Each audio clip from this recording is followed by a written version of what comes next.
I no longer know what's more terrifying, seeing her every night, or knowing she knows exactly where I'm hiding.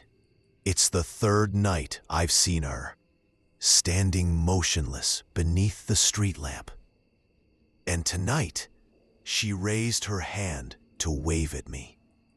The first time, I barely noticed her, just a faint reflection in the window as I was looking for my cat, Grizzly, who had slipped out onto the balcony. The night was clear, the park empty, and there she was, standing still, only shadows melting into darkness. Face tilted up toward my building. I shrugged it off. A woman waiting for a date, a late-night wanderer, whatever. But the next night, she came back. Same spot, same rigid posture, wearing a dark coat too heavy for the season. That time, a shiver crawled up the back of my neck. I turned off the living room light to watch her better, hidden behind the curtain. She didn't move. For an entire hour, she just stood there, like a statue the city had forgotten. Eventually, I went to bed, heart heavy, promising myself not to look again. And tonight, her third appearance, when her arm lifted, slowly, almost mechanically, to give me that silent wave, my blood froze. It wasn't a friendly gesture. It was recognition, confirmation. She knew I was watching. She could see me, even in the dark. I called the police. The officer's voice on the other end sounded tired, routine. "A woman in the park, you said? Is she threatening you? Does she have a weapon?" "No, but she's there every night, and she's staring at me." "Sir, the park is a public space, as long as she's not committing a crime." He hung up after politely suggesting I close my shutters and try to sleep. Close the shutters, as if that could erase the image of her raised arm, of that unmoving silhouette. I pulled the heavy wooden panels shut, plunging my apartment into suffocating darkness. But I couldn't resist. I opened a sliver, just a centimeter, to peek outside. She was still there, and now she was smiling. A thin, joyless smile lit by the pale glow of the street lamp. The nights passed, each worse than the last. She never missed her appointment. Even under pouring rain, I could see her, soaked through, yet standing just as straight.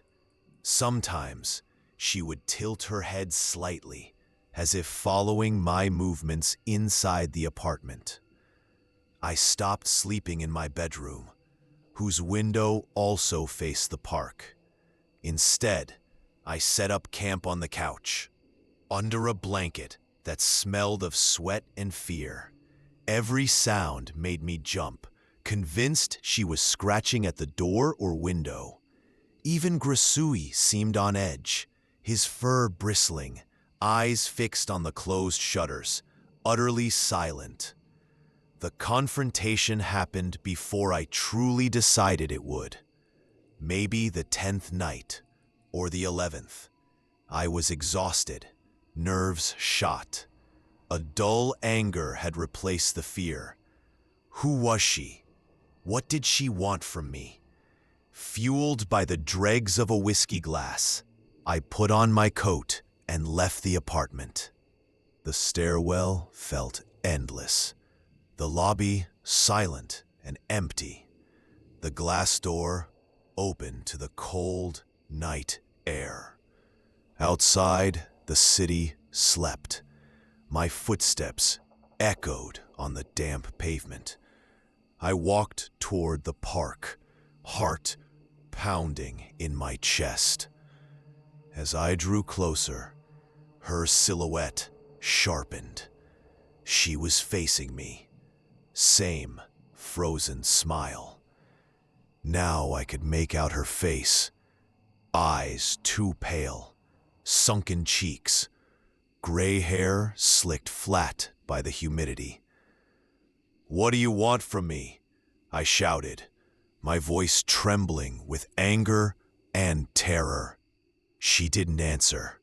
Her smile simply widened, revealing teeth, too even, too white.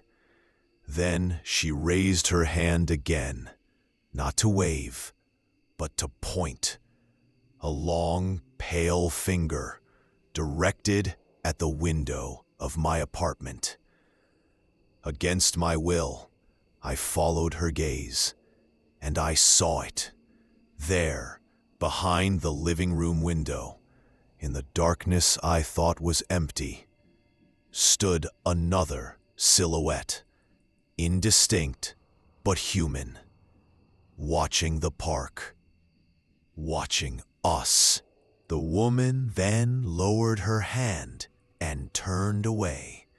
Her laughter tore through the night, a sharp, metallic sound that wasn't human. Then she vanished into the darkness of the park, leaving behind a crushing silence. I stood there for a long time, frozen, eyes locked on my own window. The figure inside was gone. I ran back home, hands shaking so badly I could barely fit the key in the lock. I searched every room, every corner, every closet. Nothing. The apartment was empty. Only Grisul slept peacefully on the couch. I never saw the woman from the park again. But since that night, I never close the shutters. I keep the windows open to the darkness, because I'd rather know what's out there than wonder what might already be inside, watching me in the dark, waiting for me to let my guard down. And sometimes, late at night, I jolt awake. Sure, I've heard that sharp, metallic laughter again, but it never comes from outside.